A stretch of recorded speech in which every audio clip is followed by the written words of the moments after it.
बोलिए अनंतम नंसिस कर्मिष्टि भगवान की धर्मानुरागी बंधुओं, वीर शासक जयंती से निरंतर प्रवचन संस्था चल रही है। वीर कथा के अनंतर हम लोगों ने 12 भावना को समझा, क्रम से 12 भावना का चिंतन किया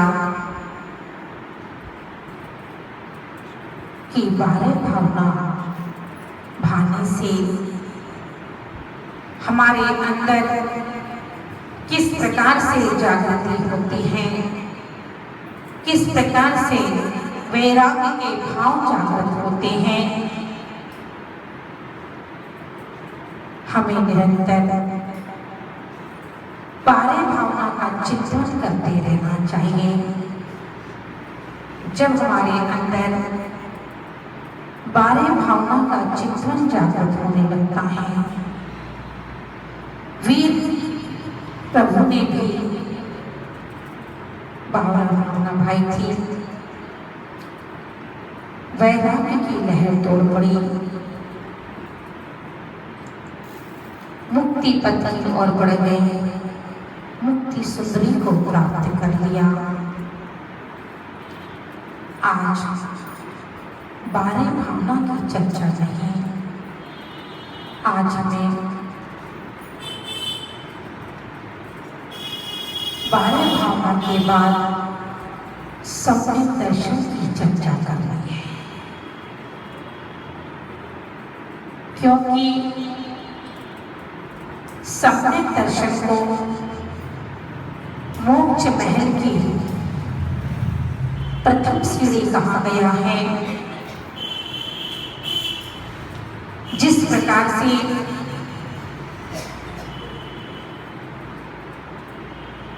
हमें सीढ़ियों से ऊपर जाना हो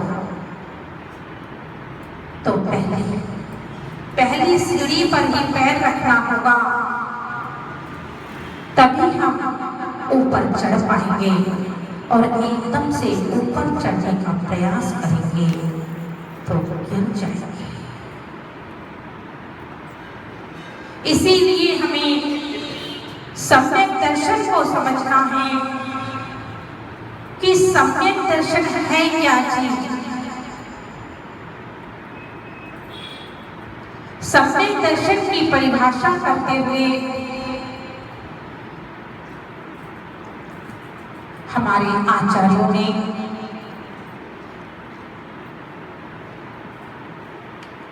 या कहें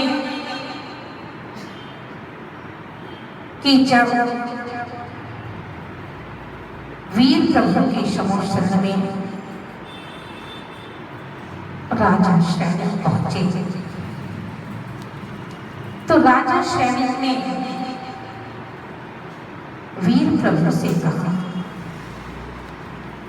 वहां पर प्रश्न किए कि हे प्रभु, मुझे सम्यक दर्शन के बारे में बताइए कि सम्यक दर्शन कहते किसे हैं, कैसे हमारे अंदर जागृत हो। सम्यक दर्शन का हमारे जीवन में महत्व क्या है।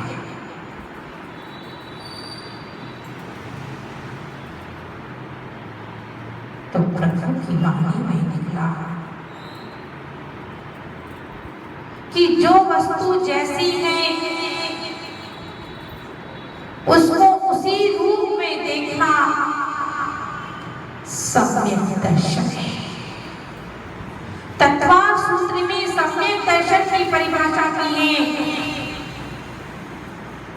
तत्वार श्रद्धान सम्यक दर्शन। 7 तत्वों पर श्रद्धा करना सम्यक दर्शन है। और व्यक्तिकरण श्रावणाचार्य में कहा है, श्रद्धानां परमार्थानां समाप्तोऽगम तपोव्रताम् त्रिमूढ़ा अष्टांगम सम्यक दर्शनमस्मय। क्या कहा है? जो सच्चे देव शास्त्रों पर श्रद्धा करता है, वे देव, वे शास्त्र, वे गुरु तीन मूर्ता से रहित होते हैं, 8 मदों से रहित होते हैं और 8 अंगों से सहित होते हैं।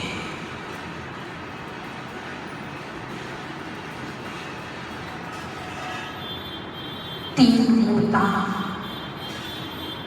लोक मूर्ता, देव मूर्ता और गुरु मूर्ता।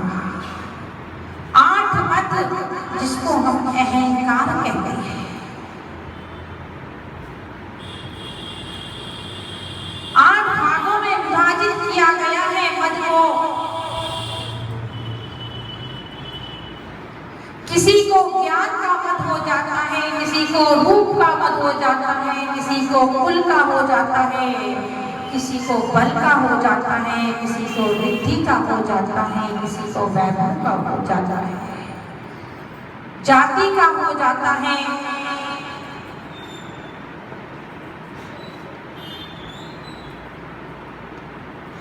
और 8 अंग कौन से हैं सम्यक दर्शन के?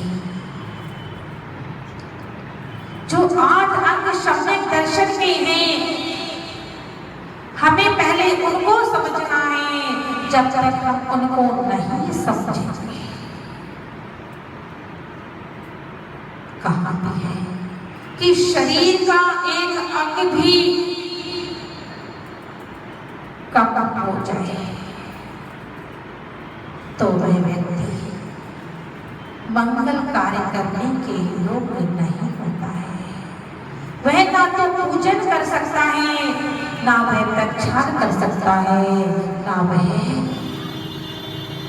अभिषेक कर सकता है। उसी प्रकार से सम्यक दर्शन के 8 अंगों में से एक अंग भी कम हो जाता है तो वह अंगहीन कहलाने लगता है। वे 8 अंग कौन से हैं? निशंकित, निकांक्षित, निर्विचिकित्सा, अमूर्त दृष्टि, उपगुहन, स्थितिकरण, वात्सल्य और प्रभावना। इन 8 अंगों को हमें क्रम से समझना है। जिस प्रकार से हमने 12 भावना को समझा था, उसी प्रकार से हम सम्यक दर्शन के 8 अंगों को क्रम से समझेंगे। पहला अंग क्या कह रहा है? निशंकित, शंका नहीं करना। निशंकित का अर्थ क्या है? कि शंका नहीं करना। किस पर शंका नहीं करना? सच्चे देव शास्त्र गुरु पर शंका नहीं करना। प्रभु की वाणी पर विश्वास करना। प्रभु की वाणी में जो आ गया है वह अमिट है, बदल नहीं सकता है। यह विश्वास किसके अंदर होता है? सम्यक दृष्टि जीव के अंदर ये विश्वास होता है। सम्यक दर्शन में 8 अंगों को शरीर के 8 अंगों से घटाया गया है। शरीर के 8 अंगों से किस प्रकार से घटाया है। शंका नहीं करना। अभी आप लोग यहाँ पर बैठे हुए हैं और जब आप यहाँ से खड़े होंगे और चलने के लिए उठोगे तो कौन सा पैर पहले जाएगा। आपने कभी सोचा कि जब आप खड़े होते हो और चलते हो तो सबसे पहले कौन सा पैर जाता है। नहीं सोचा होगा। जो दाहिना पैर होता है वह सबसे पहले आगे बढ़ता है। वह यह नहीं सोचता है ये कहाँ जा रहे हैं। बिना किसी शंका के दाहिना पैर आगे बढ़ जाता है। जब दाहिना पैर आगे बढ़ जाता है तो बिना किसी इच्छा के बायां पैर आगे बढ़ जाता है। दाहिना पैर बिना शंका के और बायां पैर बिना इच्छा के।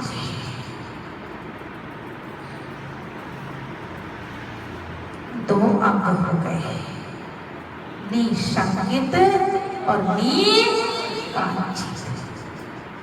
निर्विचिकित्सा में किसकी उपमा दी गई है। बाएं हाथ की। बायां हाथ हमारा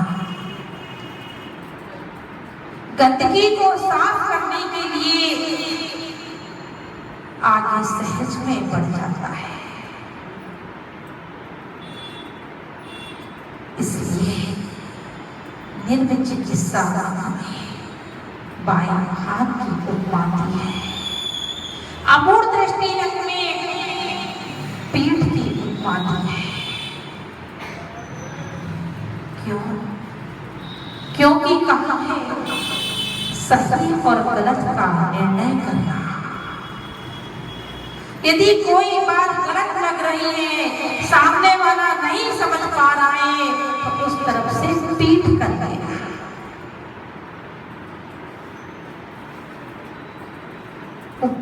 उसके बाद नंबर किसका है? उपगुहन का। अमूढ़ दृष्टि के बाद उपगुहन का नंबर आता है और उपगुहन में किसकी उपमा दी गई है? गुप्त अंगों की। जो शरीर के गुप्त अंग होते हैं उसकी उपमा दी गई है।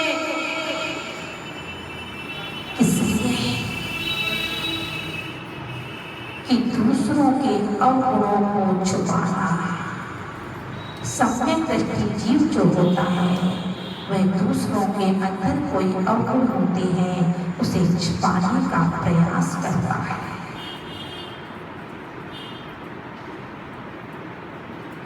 उपगुहन के बाद स्थितीकरण। स्थितीकरण अंग में दाएं हाथ की उपमा दी गई है।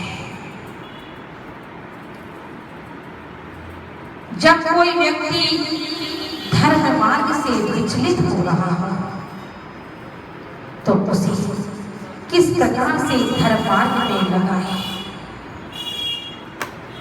हमें कोई मिलता है तो हम क्या करते हैं? हाथ मिलाते हैं। और भाई कैसे हो?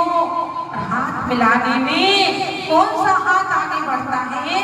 दाहिना हाथ आगे बढ़ता है। और उसके बाद वात्सल अंग का नंबर आता है। जब तक वात्सल क्या कह रहा है? वात्सल अंग में हृदय की उपमा दी गई है। जब कोई अपना मिलता है तो हृदय प्रफुल्लित हो जाता है। वात्सल के बाद प्रभाव। जैन धर्म की इन के प्रकारें प्रभाव न करना। यह तो आपको निचोड़ बताया है, लेकिन हमें समझना है एक ही अंगों को कि निशंकित कहते किसे है, किस प्रकार से शंका न करें। आज हमें हमारे अंदर कोई भी परेशानी हो जाती है तो हम लोग विचलित हो जाते हैं। यदि कोई बीमारी हो जाती है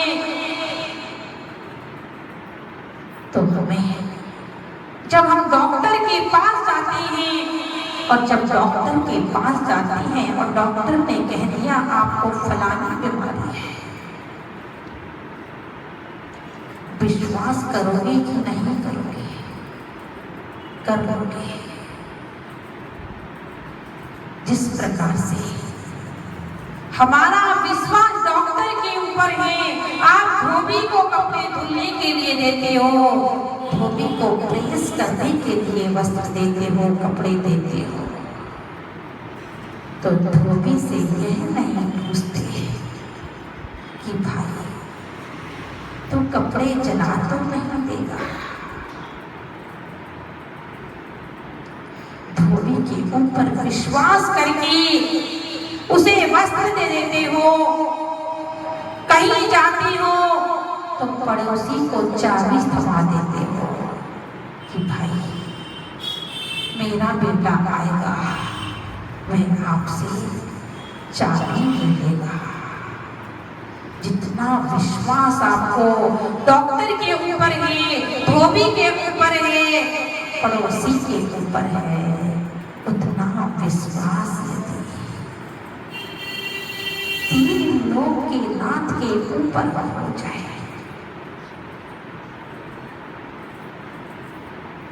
हमारे सिर में दर्द होता है तो गंदोदक लगाने से सिर का दर्द ठीक होता है कि नहीं होता है?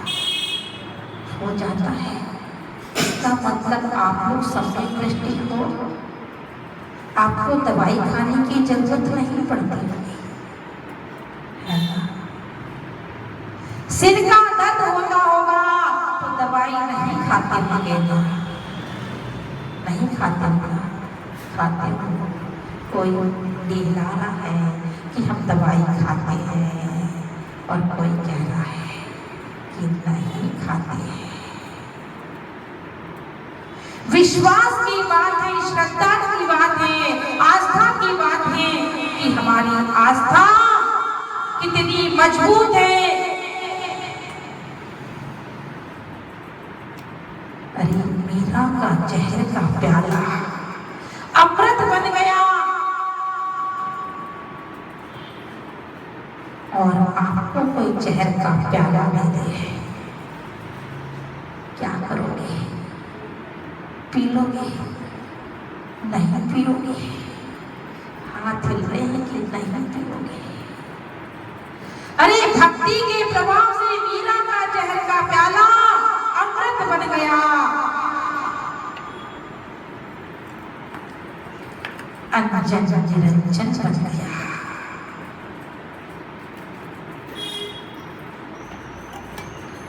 आप लोगों ने अंजन चोर की बात आपको पता भी होगी।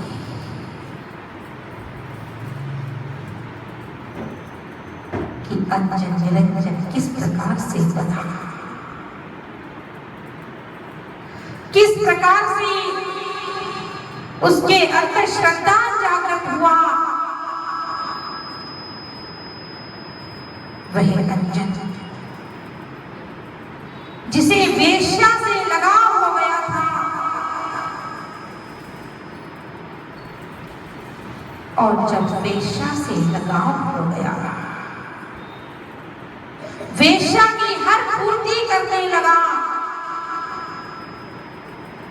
एक दिन वेश्या ने कहा मुझे रानी का हार चाहिए। रानी का हार लेने के लिए राजमहल में घुस गया और जब राजमहल में घुसा रानी का हार चुरा लिया और जब रानी का हार चुरा लिया आंखों में वह क्या लगाता था जो आप उसको काजल कहते हो वह उस दिन लगाना भूल गया जब वह लगाता था तो उसे कोई देख नहीं पाता था।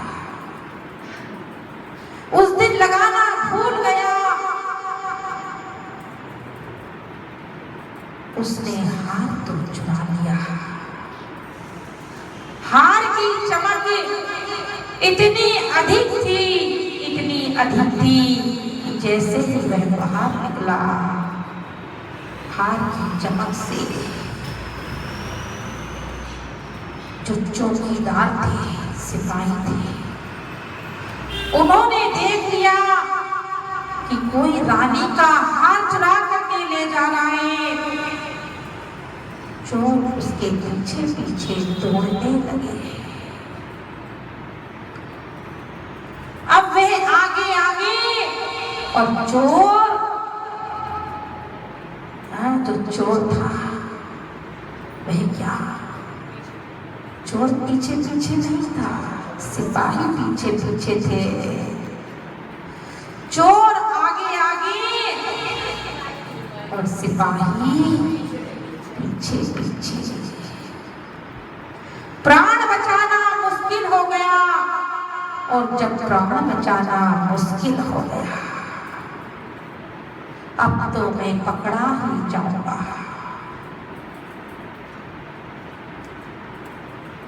चिंतन करना तद्भव मोक्षगामी जी उसी भाव से मोक्ष गया। क्या चोर हो सकता है लेकिन ऐसा ही होना था।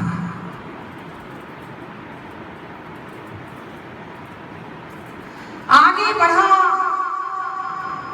रास्ते में वह क्या देखता है एक सेठ पेड़ पर कुछ झूला सा लटकाए हुए खड़ा हुआ है। बार बार उसे काटने की कोशिश कर रहा है। उस झूले में जाकर के बैठने का प्रयास कर रहा है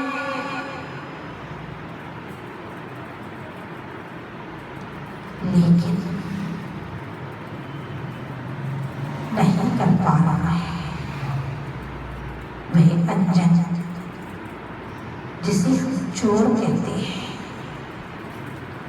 वह उस सेठ के पास गया और सेठ के पास जाकर के पूछने लगा सेठ जी क्या बात है आप इतने परेशान क्यों हो। बोले इस सीखे को काटने का प्रयास कर रहा। बोले कैसे काटना है।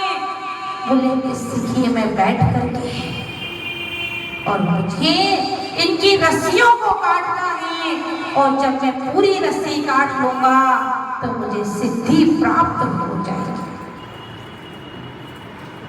बोले क्यों नहीं काट रहे। बोले मेरे अंदर भय बैठा हुआ है कि कहीं मैं मर ना जाऊं। जब काटूंगा गिर जाऊंगा तो मर भी सकता। मैं सेठ से कहता है सेठ जी मुझे प्यास लगी हुई है पानी चाहिए पानी है क्या। बोले हाँ मैं लेकर के आता हूं। उधर सेठ ने बता भी दिया था कि इस शीशे को कैसे काटे। नमोकार मंत्र पढ़ते हुए सेठ ने पानी लाकर के दे दिया। उसने पानी पी लिया। जब पानी पी लिया, सेठ जी अब तो कर लोगे? बोले डर लग रहा है। बोले मैं कर लूं? बोले शक्ति हो तो कर ले। बोले सेठ जी मंत्र तो बताइए। सेठ जी ने कौन सा मंत्र बताया? नमोकार मंत्र बताया। नमो अरिहंताणं, नमो सिद्धाणं, नमो आयर्याणं, नमो उपज्जायणं, नमो लोये सत्यसाधनं। जब सेठ जी ने नमोकार मंत्र बताया, लेकिन उसे नमोकार मंत्र याद नहीं हुआ। उसने मात्र श्रद्धा किया। किस पर श्रद्धा किया? सेठ वचन पर रहना। कहते हैं ना, कहने में आता है आड़म ताड़म कछु ना जाना, सेठ वचन पर रहना। लेकिन सेठ के वचनों पर नहीं, जिनेंद्र भगवान की वाणी पर श्रद्धा था, विश्वास था कि जो जिनेंद्र प्रभु ने कहा है और जो सेठ जी ने बताया है, उस पर श्रद्धा करके अंजन ने वे सिक्के काट दिए। और जैसे ही काटे, क्या हो गया? वे सूली सिंहासन बन गई। जब सिंहासन बन गई, देव प्रकट हो गए। वह देखता है अंजन की मात्र नमोकार मंत्र पर श्रद्धा करने से मेरी जान बच गई।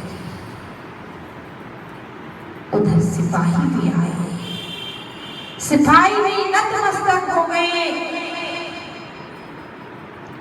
जब सूर्य सिंहासन बन गई तो अंजन के अंदर वैराग्य जागृत हो गया। और वैराग्य भी जागृत कैसा हुआ? तुरंत दिगंबरी दीक्षा धारण कर ली और